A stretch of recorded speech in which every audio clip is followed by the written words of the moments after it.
format definition, format in a sentence, format pronunciation, format meaning. Welcome to another research paper word. American pronunciation of format. Format. Format. Format.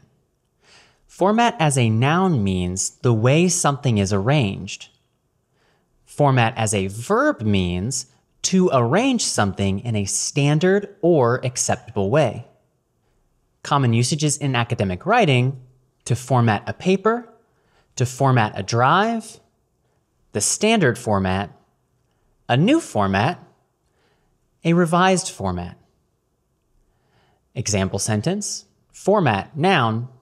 Before you submit your research paper, ensure that it conforms to the standard format for the target journal. The common academic writing variations are format, verb. I will format the manuscript before sharing it with the team. And formatting, verb.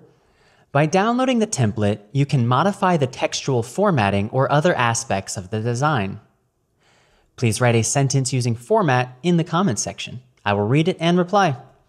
Now you know the pronunciation of format, the meaning of format, and format example sentences. I'll see you in the next research paper word video.